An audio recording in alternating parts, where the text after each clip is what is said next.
যে মায়ের কাছ থেকে আমি কীর্তন শিখেছি বা যে মায়ের জন্য আমি গৌরপ্রিয়া হতে পেরেছি আপনাদের কাছে, আমার মাকে হয়তো আপনারা অনেকেই চিনবেন।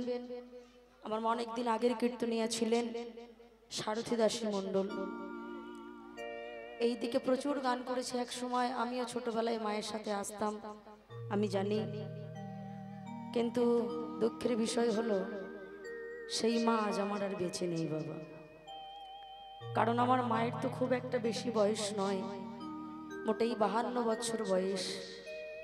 তার ভিতর থেকে যে এইভাবে আমার মা চলে যাবে সেটা ভাবতেই পারিনি বাবা। এই যে 21শে চৈত্র, এই গত মাসেই যে 21শে চৈত্র ছিল, বৃহস্পতিবার কৃষ্ণ একাদশী তিথিতে মায়ের কোনো রোগ ছিল না যেটা হয়তো মন থেকে মানা যেত। বিনা রোগেই যে কেমন করে মানুষ এভাবে চলে যেতে পারে, এটাই হয়তো বলে বাবা নিয়তি।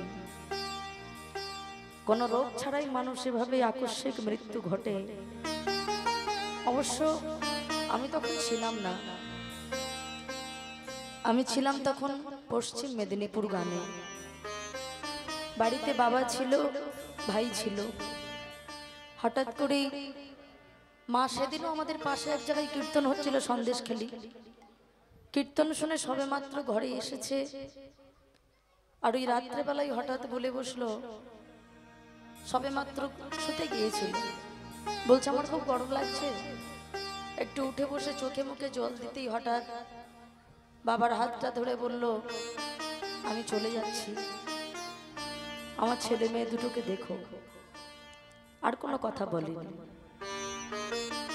এত তাড়াতাড়ি মানে 2 মিনিটও সময় দেয়নি। এই যে আকস্মিক মৃত্যু, সেটা ভাবতেই কেমন অবাক লাগে বাবা। আমি তো তার বড় সন্তান, আমার একটা ভাই আছে ছোট। কখনো ভাবিনি মানুষ একটা রোগে পড়ে থাকলে না হয় মানা যায়, এই যে কেমন মৃত্যু জানি না। সে সময় আমাকে কেউ অবশ্য বলেনি, বলল মা ভালো আছে, ভাইয়ের বন্ধুরা বলল। যখন তার পরের দিন আমার মালদা চলে যাওয়ার কথা, আমি আসলাম মেদিনীপুর থেকে, তখন সকাল হয়ে গেছে। সেদিন যে কিভাবে এসেছিলাম, কিন্তু মনে ভরসা ছিল। আমার মা বলতো, তোমরা 2টো ছেলে মেয়ে, শুধু আমার নও, আমার আরো একটা ছেলে আছে আমার মন্দিরে। মা একটা গান করে করে একটা শখের মন্দিরও করেছিল, 2তলা মন্দির, পাথর মোজাইক করে। সেখানে ছিল গোপাল, একটা গোপাল নয়, 2-2টো গোপাল। কিন্তু সেই গোপালকেও বলতো ওটাও আমার ছেলে। গোপালের কাছে যাওয়াটা যে এত তাড়া ছিল তা তো বুঝিনি। যখন গেলাম তখন দেখলাম মাটা আমার আর নেই। ভেবেছিলাম কি করে আর গান গাইবো, যে মায়ের জন্য আমি কীর্তন শিখলাম, যে আমার হাতে ধরিয়ে কীর্তন শেখালো, সে মা আজ আমার নেই পৃথিবীতে। বাবা বলল, তোমাকে গান করতে হবে মা, কারণ তুমি গানের মধ্যে থেকেই তোমার মাকে তুমি বাঁচিয়ে রাখতে পারবে। এক সময় তোমার মা গান করতেন, এখন তুমি গান করছো। তোমার মা এমন কিছু শিখিয়ে দিয়ে গেছে জীবনে, যে অনেক হাজার হাজার মাকে তুমি পাবে। হয়তো গর্ভধারিণী মাকে পাবে না, কিন্তু অনেক মাকে তো তুমি পাবে। এমন কাজ তোমাকে শিখিয়ে দিয়ে গেল। একদিন আমিও থাকবো না, সেদিন তোমার অনেক বাবাও হবে। কিন্তু তারপর থেকে অনেকদিন আমি গান করিনি বাবা। বৈশাখের 4 তারিখ থেকে আবার আমি গানটা শুরু করেছি, কারণ গান তো করতেই হবে। মা যেটাকে শিখিয়ে গেছে। আপনাদের এই সব সাইটে আমার মা প্রচুর গান করেছে এক সময়, সারথী মণ্ডল, যারা অনেক আগেকার মানুষ বা যারা অনেক আগে থেকে কীর্তন শোনেন তারা শুনবেন।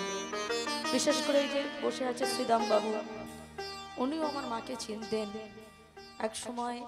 মা তো অনেকদিন আগের কীর্তনিয়া ছিলেন। যাই হোক বাবা, আসলে কষ্ট কোথায় জানেন? মানুষ চলে যাবে এটা আমরাই কীর্তনের আসরে বলি। আমরা জন্মেছি যখন, মরতে আমাদের হবেই। কিন্তু সেটা যদি একটা সময়ে যায়, হয়তো এতটা কষ্ট পেতে হয় না। এমন একটা দুঃসময়ে চলে গেলেন। আসলে যে সন্তান হয় সেই বোঝে বাবা। মাথার উপর থেকে পিতামাতার মতো ছত্র ছায়া সরে গেলে, পৃথিবীতে যত অর্থই থাক না কেন, তখন আর কিচ্ছু ভালো লাগে না, মনে হয় তবু যেন কোথায় একটা বড় অভাব। যার চলে যায় সেই বোঝে বাবা বড় কষ্টে। যাই হোক, আপনারা সেটাই প্রার্থনা করবেন। আমার মা তো মরেছে বৃহস্পতিবার কৃষ্ণ একাদশী তিথিতে। সবাই বলে ভালো মরেছে, এমন কথায় বলতে বলতে কেউ মরে না 2 মিনিটে, যার কোনো মৃত্যু যন্ত্রণাই হলো না।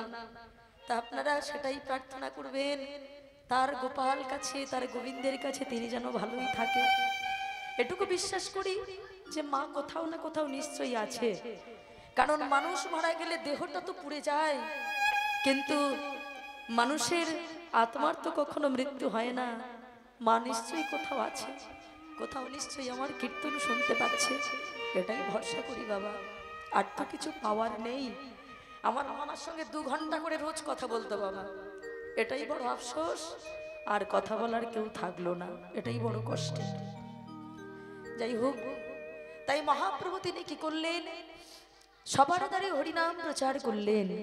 বলে দেখো, কলিহত জীবের সময় তো বড় কম, তাই এদেরকে বিনা সাধনে এদের দ্বারে আমি হরিনাম প্রচার করব। আগো মায়েরা, সত্যিই কি সময় কম নয়? এই যে হঠাৎ ধুমধাম করে মানুষ যে চলে যায়, সত্যিই কি আমাদের হাতে সময় আছে? আজ আমি কীর্তন গাইতে পারছি, কাল তো আমি নাও গাইতে পারি। আজ আপনারা আমরা সবাই মিলে কীর্তন আস্বাদন করছি, কাল তো আমরা নাও আস্বাদন করতে পারি। আমরা যে 1 ঘন্টা বাজবো সেটাই আমরা আর জানি না। তাই যতক্ষণ সময় আছে বাবা, ভগবান যখন সুযোগ দিয়েছে আমাদের শুনে নিতে হবে, গেয়ে নিতে হবে। তাই তিনি কে করলেন, অসাধনে মানে বিনা সাধনে সবার দ্বারে তিনি হরিনাম প্রচার করলেন। কেমন ভাবে প্রচার করলেন? অসাধনে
যিনি যেচে সেতে সবার দ্বারে হরিনাম প্রচার করলেন। কিভাবে করলেন বাবা? বলে হাতেও ধরলেন আবার পায়েও ধরলেন। ভাবুন, যিনি হলেন কলির ভগবান, তার কি কোনো পায়ে ধরার খুব দরকার ছিল বাবা? তিনি কিনা পায়ে ধরলেন কেন? বলে দেখো, ভগবানকে পেতে গেলে তিনটে জিনিস অতি অবশ্যই প্রয়োজন। আপনি আচরি ধর্ম জীবেরে শেখায়। আমি যদি আচরণ না করি তাহলে মানুষ তো আমাকে না দেখলে শিখবে না। বলে দেখো, শ্রীমদ্ ভাগবত গীতা বলছে তিনটি জিনিস প্রয়োজন। এক হলো ভক্ত পদ ধূলি, দুই ভক্ত পদ ধৌত জল, তিন ভক্তির ভুক্ত অবশেষ তিন মহাবল। ভক্তির চরণ ধূলি, তাতেই মোর স্নান কেলি, তর্পণ মোর বৈষ্ণবের নাম, বিচার করিয়া মনে, ভক্তিরস আস্বাদনে মধ্যস্থ ভাগবত পুরাণ। শ্রীমদ্ ভাগবত গীতা জানিয়ে দিল তিনটি জিনিস অতি অবশ্যই প্রয়োজন। তার ভিতর থেকে প্রথম জিনিস কিন্তু আমার বাবা মায়েরা আশ্রয় করেছেন। কোনটা বলেন তো বাবা? ভক্তের পদধূলি। এখানে কত কত ভক্ত বসে আছে। হ্যাঁ গো বাবা, সবার পায়ে পায়ে হাত দিয়ে প্রণাম করা কি সম্ভব? কি বলেন মায়েরা? কিন্তু এই জায়গায় কত ভক্তের পদধূলি পড়ে আছে বলুন তো মা। এই জায়গাটায় আপনারা বসেছেন। কি করা উচিত? যেটা আমি করেছি, প্রথমে আসরে উঠে এই জায়গাটাকে যেমন সম্মান জানিয়ে আমি প্রণাম করেছি, ঠিক তেমন এই জায়গায় হাত দিয়ে একটু মাথায় দিতে হবে মা। যদি বলেন কেন কেন ধুলো মাখবো? বলে দেখেন, ধুলো তো শুধু আমরা মাথায় দিচ্ছি, যিনি আমাদের কলির ভগবান তিনি শুধু মাথায় দেয়নি গো, তিনি এই ধুলাই গড়াগড়ি দিয়ে বলেছিলেন, ওই কলি হত জীব তোমরা একবার হরিনাম করো। তিনি ধুলাই গড়াগড়ি দিলেন, কারণ ধুলোর হলো এতটাই মহিমা বাবা। কথাই বলে, যদি পেতে চাও কিছু তবে আগে হও নিচু। যারা প্রকৃত বৈষ্ণব হয় বাবা, তারা মাথা নিচু করতে জানে। হ্যাঁ, যারা প্রকৃত বৈষ্ণব, বৈষ্ণবের আচরণটাই হলো ত্রিনাদ বিভাগ। যেমন যদি বলেন শাস্ত্র সিদ্ধান্ত মতে শ্রেষ্ঠ বৈষ্ণবকে, হ্যাঁ গো বাবা, শাস্ত্র সিদ্ধান্ত মতে শ্রেষ্ঠ বৈষ্ণব কি হবে? মহাদেব। আমার ভোলানাথ হলেন শ্রেষ্ঠ বৈষ্ণব। মায়েরা যার মাথায় জল ঢালেন, এই ভোলানাথ উনি হলেন শ্রেষ্ঠ বৈষ্ণব। এবার ভোলানাথের রূপটা একটু মনে করুন। ভোলানাথের গলায় আমাদের মতো তুলসীর মালা আছে মা, রুদ্রাক্ষের মালা দেখেছেন? তাহলে সেখানে কিন্তু বৈষ্ণবের চিহ্ন মিলল না। আচ্ছা, কপালে যে আমরা তিলক সেবা করেছি, এই তিলকটাকে বলা হয় অর্ঘকুণ্ডক তিলক। ভোলানাথের কপালে এরকম তিলক আছে মা? এরকম আছে না? ত্রিকুণ্ডক তিলক দেখেছেন? তাহলে সেখানেও কিন্তু বৈষ্ণবের চিহ্ন মিলল না। আচ্ছা, মাথায় কি শিখা আছে? জটা আছে। মায়েরা, মাথায় কি আছে মা? জটা। তাহলে সেখানেও বৈষ্ণবের চিহ্ন মিলল না। বরণে কি আছে? বাঘের ছাল। সেখানে গেরুয়া বসন নেই, আছে বাঘের ছাল, মানে সেখানেও বৈষ্ণবের চিহ্ন মিলল না। তাহলে তিনি বৈষ্ণব হলো কি করে? বলে শোনো, আমার বাবা ভোলানাথ তিনি আভরণে বৈষ্ণব ছিলেন না, তিনি ছিলেন আচরণে বৈষ্ণব। আমরা তো সবাই বাবা সাজা বৈষ্ণব হতে চাই, কিন্তু আমার বাবা ভোলানাথ তিনি সাজা বৈষ্ণব নয়, তিনি হলেন আচরণে বৈষ্ণব। ত্রিনাদপি শুনিছি না তররে বাসিসা আমানি না বানো দেন কীর্তনিয়া সদা।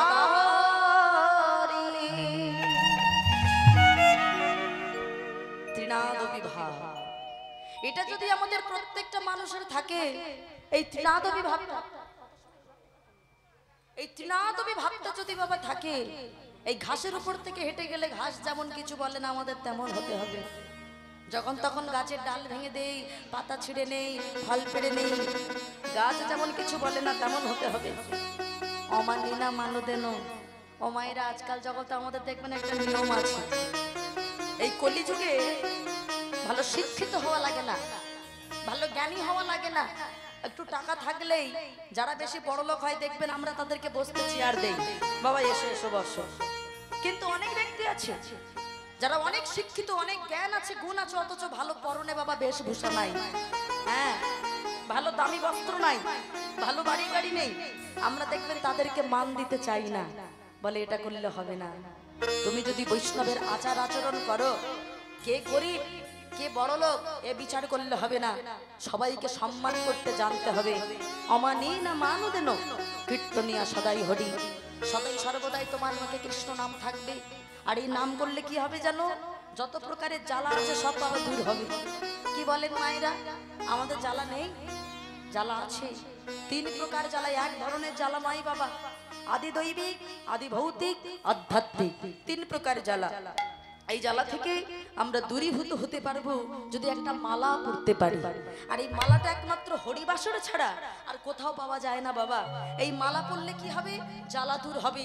আর এটা পেতে গেলে নিজেদেরকে করে পেতে হবে বাবা, কারণ করে পাওয়ার নাম হলো কৃপা। আর এই মালা পরলে কি হয় জানো? দূরে যাবে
মালা পেতে গেলে একটা কাজ করতে হবে। আমার বাবা মায়েরা যারা বসে আছেন, আপনি সবাই মিলে হাতে তালি দিয়ে একটু হরিনাম গাইবেন। মা মানুষ বিপদে পড়লে তবে দেখবেন চিৎকার করে গোবিন্দকে ডাকে।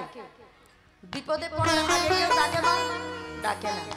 তাহলে বিপদে পড়ার আগে যদি আপনাদের ডাকটা হয় তাহলে আর বিপদে পড়তে হয় না বাবা। চলুন সবাই মিলে, এখানে আর কেউ গাইবে না, আমার পরে সুরটা শুনে নেন, সবাই জোরে জোরে গাইবেন, কেমন মা? সবাই মিলে গাইবেন, হাত তুলে একসঙ্গে।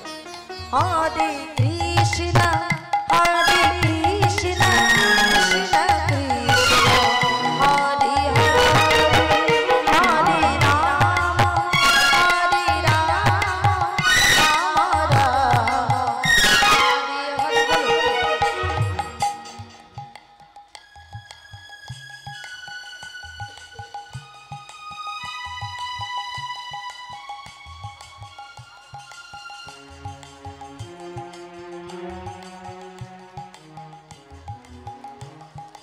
এইদিকে কয়েকজন মায়েদের শোনা যাচ্ছে বাবা, আমার এই সামনে এবং এই সাইডে মায়েদের শোনা যাচ্ছে না। ও মায়েরা, মনে মনে নয়, হরিনাম হয় উচ্চই স্বরে, দেখছেন না? ওই জন্য মাইকেরও ব্যবস্থা করা হয়েছে, হ্যাঁ, কারণ এটা হলো মঙ্গলময় ধ্বনি। তবে এখানে সাউন্ড কিন্তু সত্যি খুব ভালো বাবা, আমরা তো খুব শান্তি পাচ্ছি গিয়ে বাবা। এবং আপনাদের বলবো, আপনারাও তেমন খুব উচ্চাঙ্গে গান, মন থেকে, গোপনে নয়। গোপনে নাম হয় না, গোপনে চুপি চুপি অন্য কথা হয়, কখনো নামটা হয় না গোপনে। সবাই মিলে হাত তুলে আর একবার সবাই জোরে জোরে হরে কৃষ্ণ হরে কৃষ্ণ কৃষ্ণ কৃষ্ণ হরে হরে হরে রাম হরে রাম রাম রাম হরে হরে।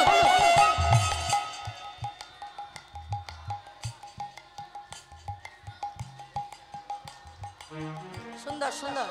হরে রাম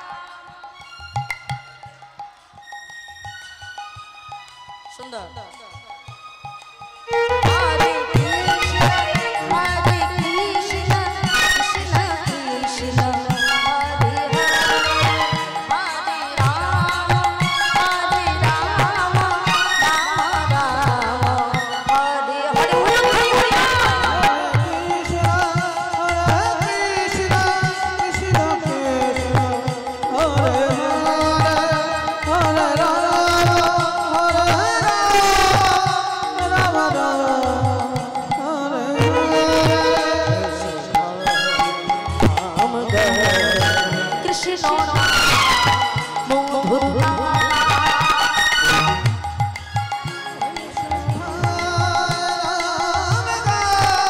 কৃষ্ণ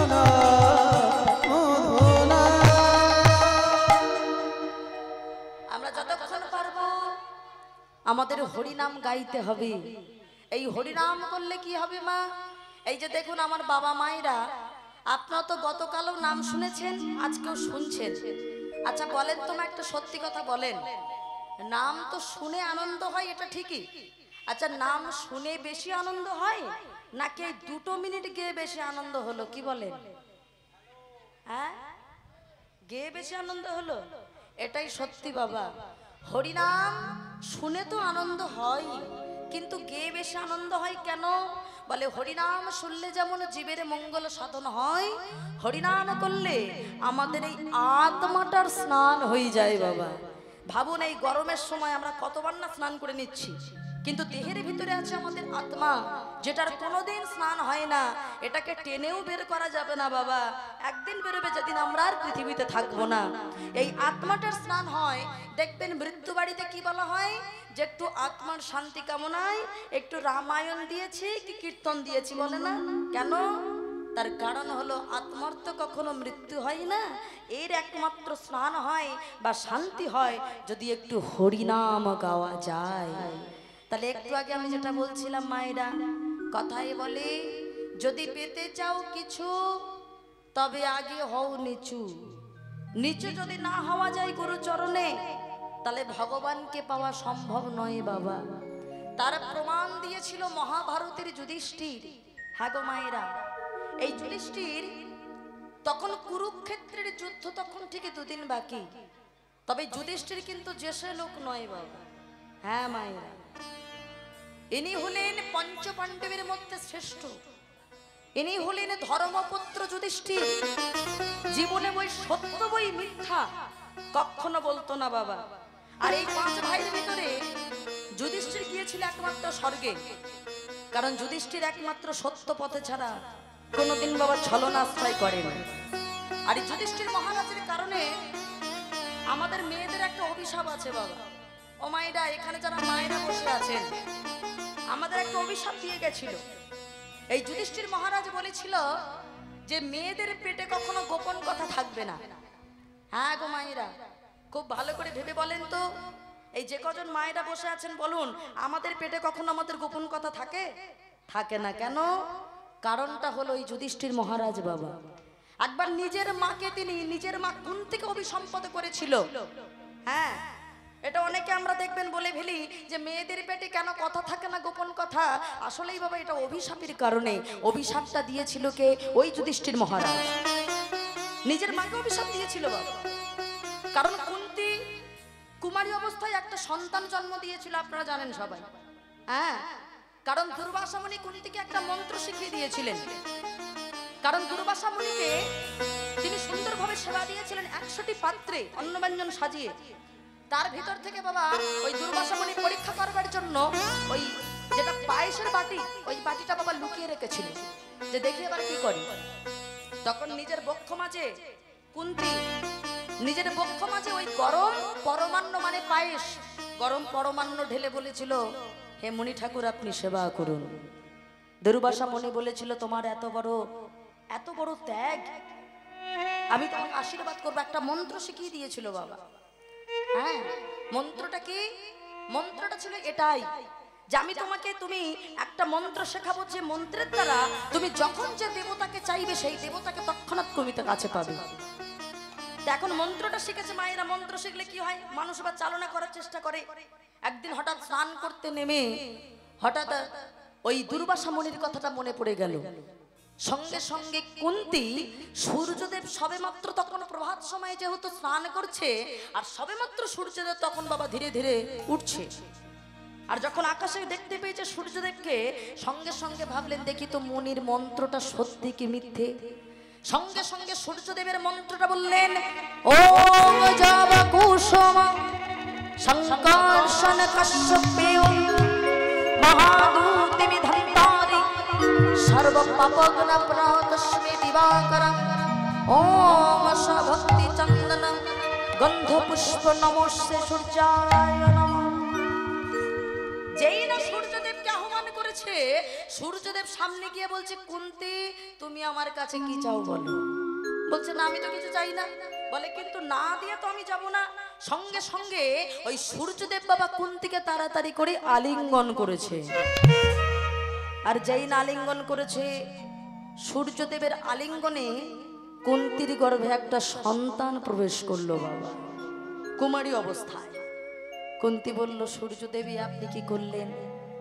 সাধারণ মানুষের মতো করে ভাববেন না বাবা, দেবদেবীদের মানুষের সঙ্গে তুলনা হয় না। আলিঙ্গনেই যখন সন্তান আসলো গর্ভে, এবার আমি কি করব? কারণ আমার তো বিবাহ হয়নি, আর কুমারী অবস্থায় আমি যদি সন্তান প্রসব করি আর জগতের মানুষ যদি জানে, তাহলে সবাই আমায় কলঙ্কিনী বলবে, আমার কুমারিত্ব নষ্ট হবে। সূর্যদেব বলল, তোমার কুমারিত্ব নষ্ট হবে না, এই সন্তান তুমি প্রসব করবে তোমার কর্ণ দ্বারা। এই কর্ণের দ্বারা যখন সন্তান প্রসব করলো, সেই সন্তানের নাম হয়ে গেল কর্ণ। এই কর্ণকে নিয়ে এবার বাবা জলের ভিতরে ভাসিয়ে দিয়েছে, কারণ কেউ যাতে না জানতে পারে। আর যখন জলের ভিতরে ভাসিয়ে দিল, কর্ণকে একজন মানুষ করলো বাবা, রাধা বলে একজনের কাছে মানুষ হলো। কর্ণ এখন বড় হয়েছে, সুপুরুষ হয়ে গেছে, আর এদিকে বাবা কুন্তীরও বিবাহ হয়ে গেছে। যুধিষ্ঠির, ভীম, অর্জুন, নকুল, সহদেব, ওই দুর্বাসা মুনির আশীর্বাদে আপনারা সবাই জানেন। এই ঘটনা এখন বলা যাবে না, কারণ আপনারা জানেন যেহেতু 100টা ছেলে দিতে চেয়েছিল, তার বদলে সেটা গান্ধারী চুরি করলো, পেল 5টা। হ্যাঁ, এখন এই যে বাবা বড় হয়ে গেছে, একদিন হঠাৎ স্নান করতে গিয়ে কুন্তী দেখতে পেল কর্ণকে। কর্ণকে যখন দেখতে পেল, ধীরে ধীরে কর্ণের কাছে গেছে। কর্ণ, একটা কথা বলবো বাবা, তুই কি জানিস আমি কে? কে তুমি?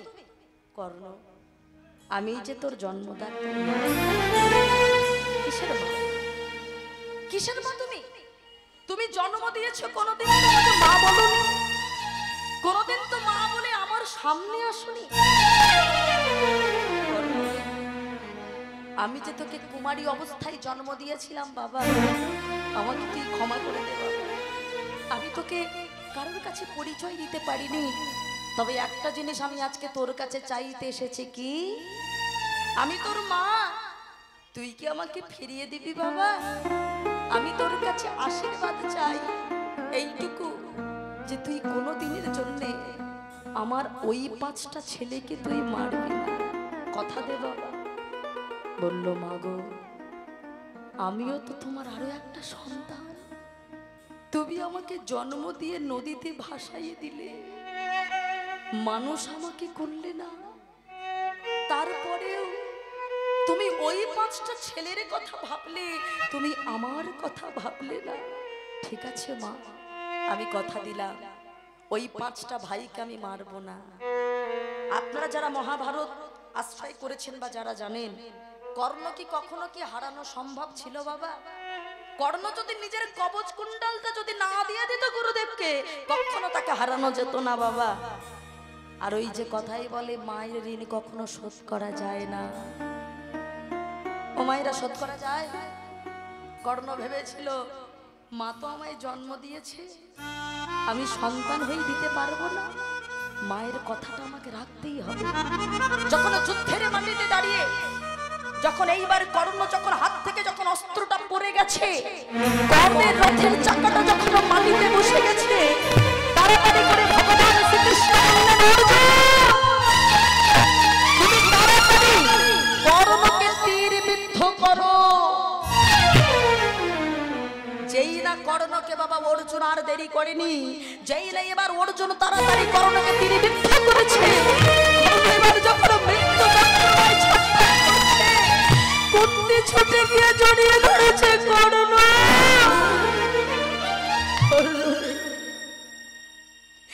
আমি তোকে কোনোদিন মা বলে কখনো পরিচয় দিইনি বাবা, আজকে আমার কারণে তোকে মরতে হলো বাবা।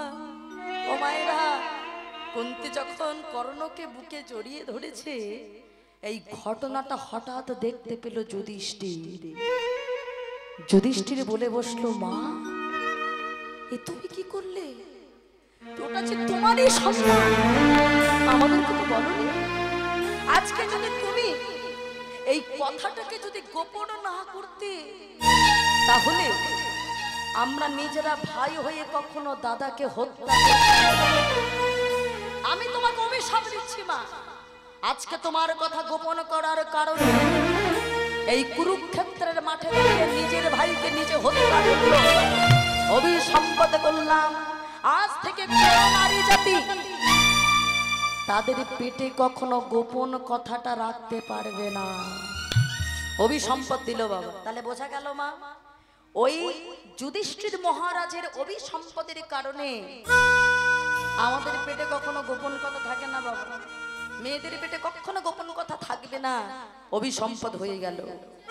আজকে সেই যুধিষ্ঠির মহারাজ আজকে প্রণাম করছে কাকে জানেন মা? গান্ধারীকে, দুর্যোধনের মাকে প্রণাম করছে। মা, ও বড় মা, তুমি আমায় একটু আশীর্বাদ করবে? কেন এসেছে সেখানে? চলে যা, দূর হয়ে যা। আমার 100টা ছেলের সঙ্গে তোদের 5 ভাইয়ের যুদ্ধ হবে, কেন এসেছিস? বড় মা, আমি যে তোমার কাছে একটা জিনিস চাইতে এসেছি। ও মায়েরা, ভালোবাসাটা দেখো। ধীরে ধীরে ওই গান্ধারী যাকে দূর দূর করে তাড়িয়ে দিচ্ছিল বাবা, সেই যুধিষ্ঠির গান্ধারীর পায়ে হাত দিয়ে প্রণাম করেছে। বড় মা, যারা সংসারে জেঠিমা হয় তারা তো বড় মা হয়। ও মা, জানো বড় মা, আমি আমার নিজের মাকে এখনো প্রণাম করিনি, কারণ তুমি তো আমার বড় মা হও। আমি জানি আমার বড় মা আমায় কত ভালোবাসে। ও বড় মা, তুমি আমাকে শত্রু ভাবছো? জানো বড় মা, আমি জানি আমি বাঁচবো না, শুধু এইটুকু তুমি আমায় আশীর্বাদ করো। এই যুদ্ধ করতে গিয়ে যেন আমার মৃত্যু হয়ে যায়। বড় মা, আমার মৃত্যু হলে কোনো দুঃখ নেই, শুধু এটুকুই বলবো, এ জন্মে আমি যেমন কৃষ্ণ ভক্ত হয়ে বেঁচে আছি, আগত জন্মে আমি যদি মানুষ হই, আবার যেন আমি কৃষ্ণ ভক্ত হতে পারি। ও মায়েরা, বলেন তো তার কি আর রাগ থাকে? কি বলেন বাবা? যত বড় পাশাটি হোক, কেউ কারুর পায়ে হাত দিয়ে যদি মৃত্যু ভিক্ষা চায়, গান্ধারী তাড়াতাড়ি বুকের ভিতরে জড়িয়ে ধরেছে যুধিষ্ঠির। ও বাবা, আমি তোকে শত্রু বলে তাড়িয়ে দিচ্ছি, আর তুই কি না আমাকে মা বলে আমার পায়ে প্রণাম করেছিস। বাবা, তুই আমার কাছে মৃত্যু ভিক্ষা চাইছিস, আমি তোকে আশীর্বাদ করছি বাবা, তোর মৃত্যু হবে না, এই যুদ্ধের পরিণতি হবে ধর্মপক্ষের হবে জয়, অধর্মের হবে নিশ্চিত পরাজয়।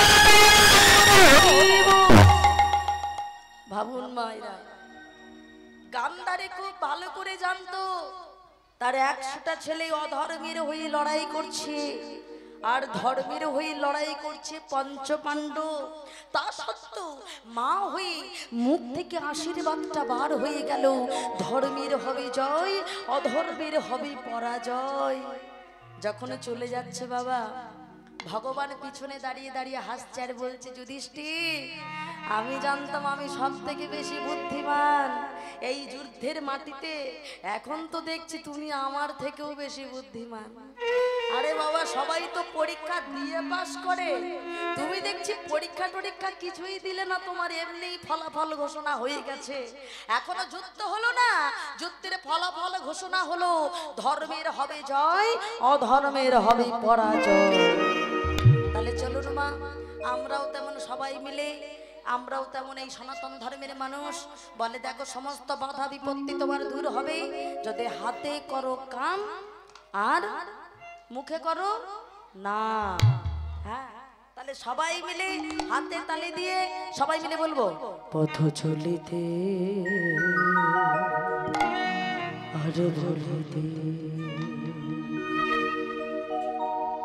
তোমরা দাও গাও কৃষ্ণের নাম, মধুর নাম হরির পথ চলিতে তারা বলে একবার কৃষ্ণের নাম মধুর হরিরা।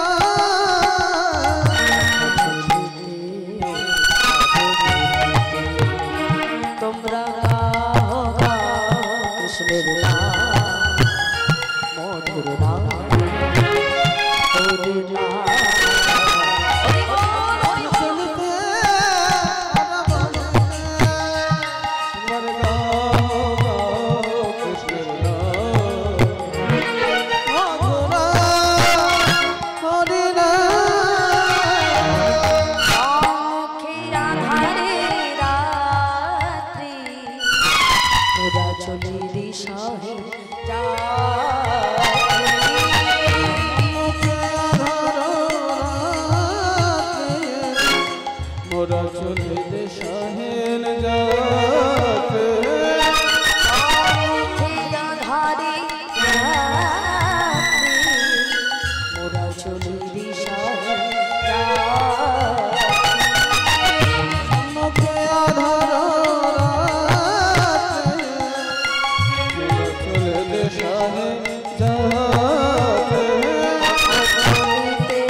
আমাদের নাম করা উচিত। তাই কলি হত জীবের লাগে আমার মহাজন আরো কি বললেন, চারি বেদে সর দর্শন বুড়িয়া জি বেদ সর দর্শন সে যদি গৌরাঙ্গ নাই নাই ভজে, সে যদি গৌরাঙ্গ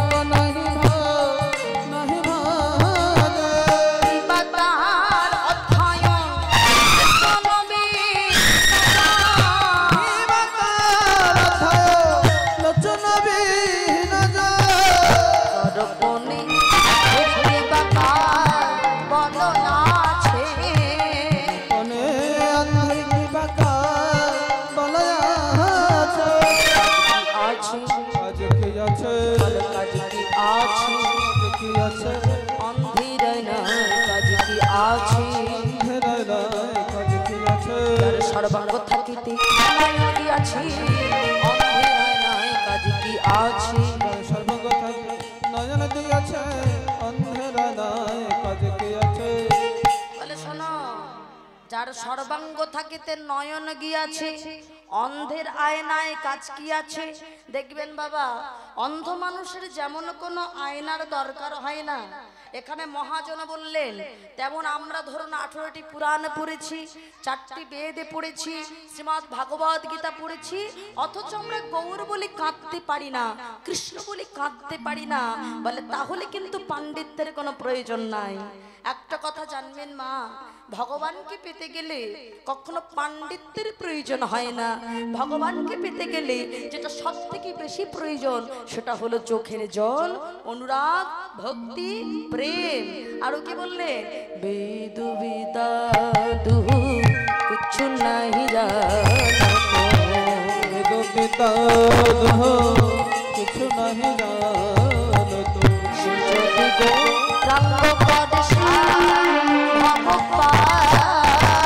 যদি গৌরাঙ্গ করে ভব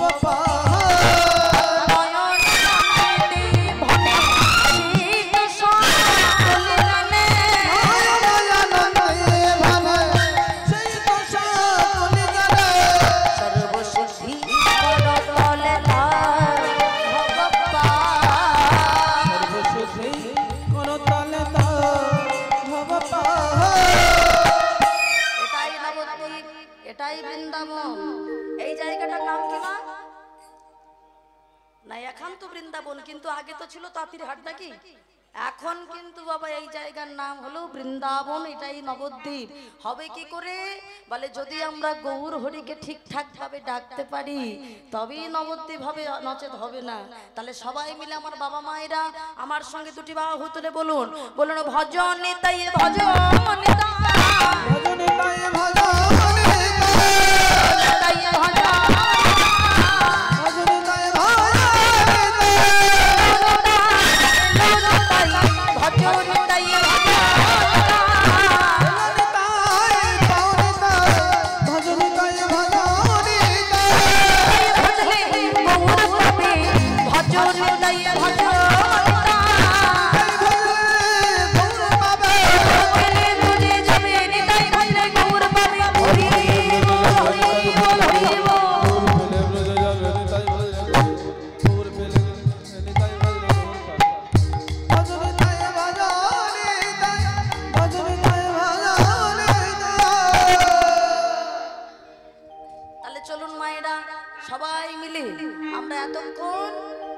নবদ্বীপ ধামে ছিলাম।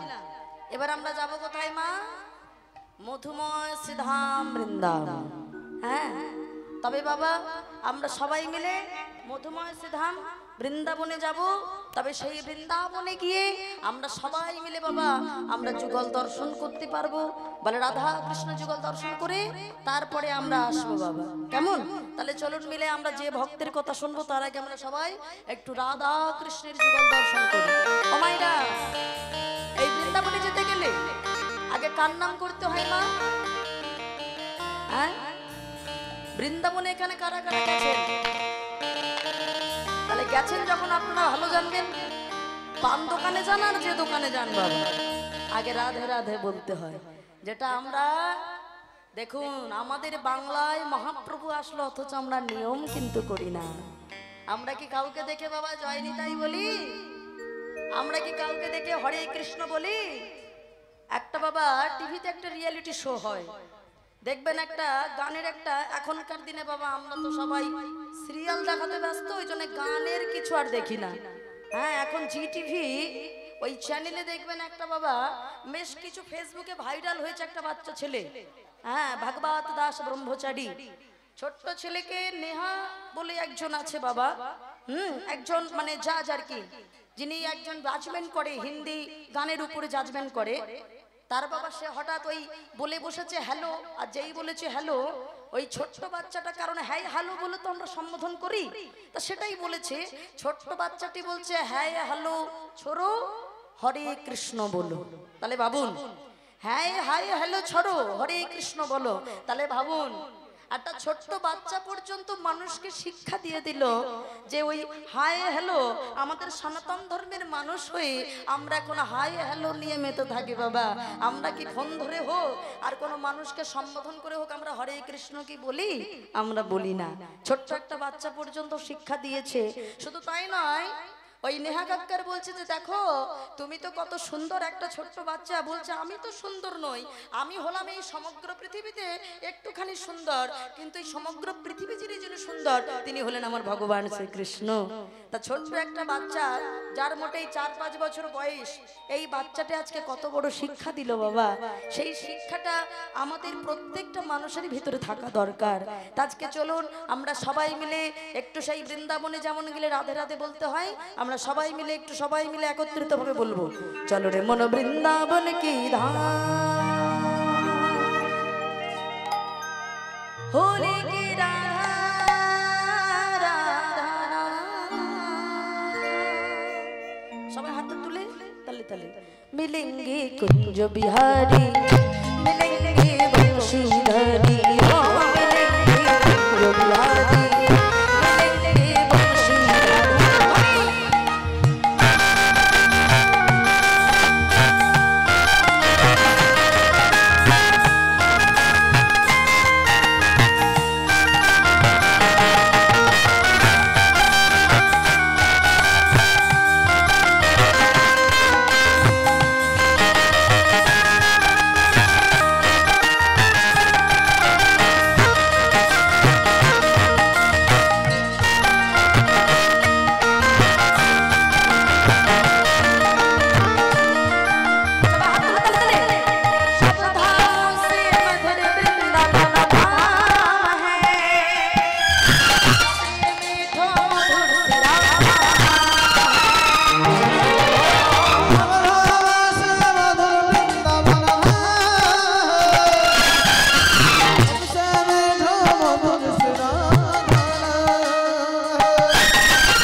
দেখবেন বৃন্দাবনে গিয়ে আগে আমরা যমুনায় স্নান করি করি তো বাবা, তারপর দেহ মন শুদ্ধ করে তারপর আমরা রাধা গোবিন্দের মন্দিরে যাই।